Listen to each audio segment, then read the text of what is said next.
Hi, good afternoon, everybody. Thank you so much for joining us for this testimonial. My name is Paola Dazzan, and I'm the secretary of the SIRS Society. I'm a professor of neurobiology and psychosis at the Institute of Psychiatry, Psychology and Neuroscience in London. And I'm really pleased to have here today with us Gemma Modinos, one of our junior members, who will tell us about her experience in the society. Gemma, thank you so much for agreeing to provide a testimonial of your experience for the members of SIRS. And I really would like to start by asking you really about yourself and about your background. Great, thank you, Paula, and thank you to SIRS for the opportunity to be interviewed today. So briefly about my background, I'm a Sir Henry Dale Fellow and a senior lecturer also at the Institute of Psychiatry, Psychology and Neuroscience in London, in the UK. Originally, I'm from Barcelona in Catalonia, and I did a BSc in psychology there. And when I finished, I was working as a neuropsychologist in an Alzheimer's disease clinic while doing a part-time master's degree in neuroscience. And I was kind of headhunted in 2006 by a Dutch professor in a conference. And 2 weeks later, I had an offer to do a fully funded PhD in the Netherlands using brain imaging to study social-emotional processing in people with schizotypy, with subclinical psychotic-like experiences. So I quit everything and I moved to Groningen to do a PhD. As part of that PhD in the Netherlands, I proposed to go to London and learn how to look into the structural correlates of schizotypy. So that's when I went to the then section of neuroimaging, headed by Philip Maguire, and I trained with Andrea McKelly. And I loved it so much, my life in London and the environment at the IOPPN, that I finished my PhD much in advance to move to London as a postdoc. So I did a couple of postdocs, and then I was fortunate enough to get a Sir Henry Dale Fellowship by the Wellcome Trust and the Royal Society, which allows you to start your own lab. And in the lab, we use cross-species brain imaging methods in animal models and in patients in the early phases of psychosis, with a big focus on the GABAergic neurotransmitter system and in brain regions involved in emotion processing. So I have about 9 people in the lab now, and I feel very fortunate to do what I do. Fantastic. And you have also been very active in our society. You have joined the society a while ago, but you have really contributed to our activities, and you are now a junior member in our board of directors. You are the co-chair of the membership committee, and you have also been our 2019 Rising Star, and that's what you got this award for. Can you tell us about how you initially found out about the society? Yeah, so it was at the last year of my PhD in Groningen. In 2010, everyone in the lab was going to the SIRS conference in Florence. So I submitted an abstract, and I was lucky to be awarded a travel award. So the Young Investigator Award that was named later. So it was incredible. I was paired up with Professor Chris Pantelis from Melbourne as my mentor.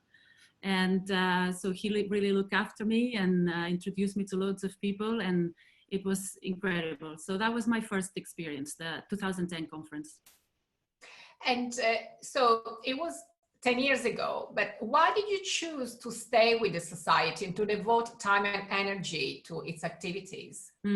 So to be honest, I didn't become a member until 2015, and I've remained a member since.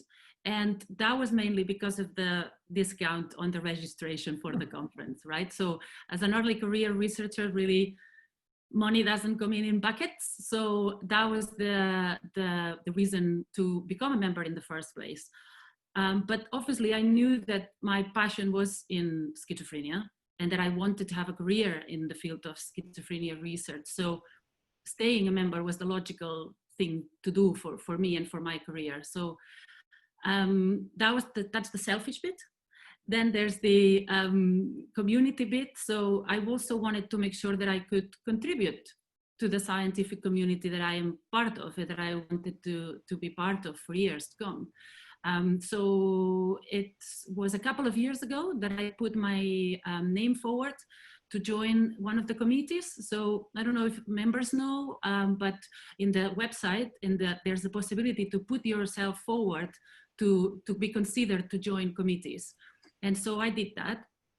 And then when it was announced that the executive board would have 2 openings for junior members, I did not hesitate to submit my candidacy. So as you said, now I'm vice chair of the membership committee, deputy chair, and junior member of the executive board.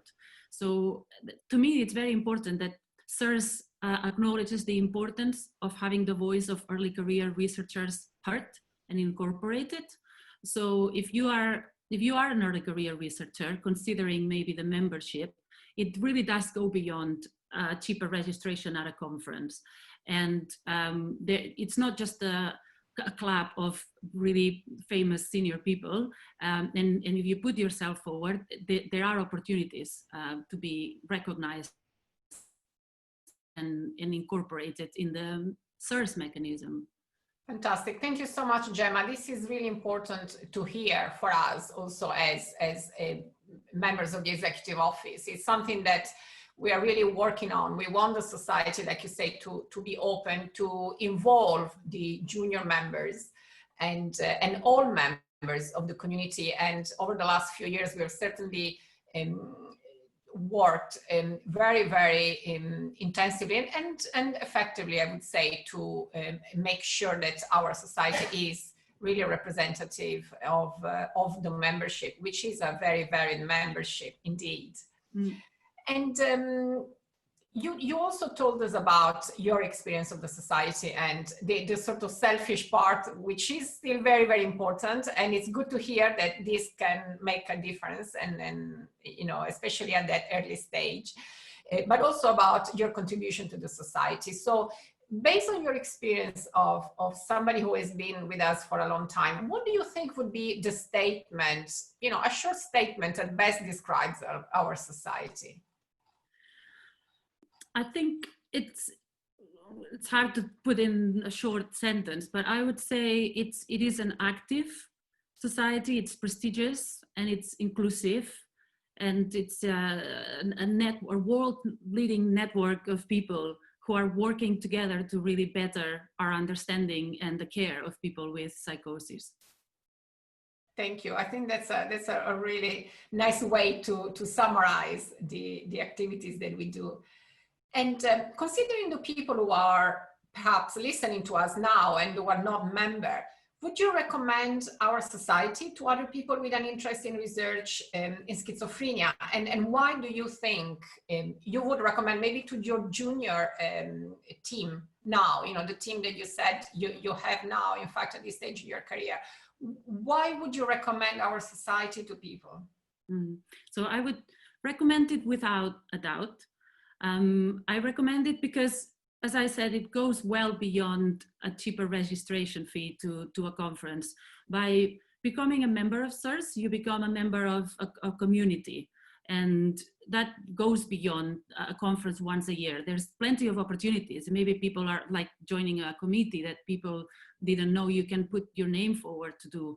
And for early career researchers, I particularly recommend it because it's important for visibility, so the visibility of your own work. It's also for networking with peers that are at your same level, and so shared experience and collaborations with people like kind of horizontally. But of course, it's also important for ECRs to have mentorship and sponsorship opportunities, right? It's important to be in contact with people who will give us opportunities and sponsorship in the field. And so for that, being part of a society like SIRS that is full of world-leading experts who are happy to hear about early career researchers, and that is invaluable. And of course, about learning about the state of the art of the science in the field. So I recommend it to all, but I particularly recommend it to people who may feel underrepresented, because there are opportunities to get involved and to increase representation of your group. Thank you, Gemma. This is something that is, in fact, is really close to my heart, and we work very hard to make sure that in our, for example, in the selection process of our symposia, we do have good representation of some groups that may be underrepresented in scientific conferences, whether it's because of gender issues or whether it's because of coming from underrepresented countries, or just because they're junior researchers. And we're very, very keen, as you say, to make sure we have good representation. So thank you so much for putting all our thoughts and your experience in words. And thank you also to all our membership that helps us to be the society that we are today. And I look forward to continue to work with you, Gemma, and with our members to make sure that our contribution to the field of schizophrenia research really continues and makes the impact that we want it to have. Thank you very much. Thank you. My pleasure. Thanks.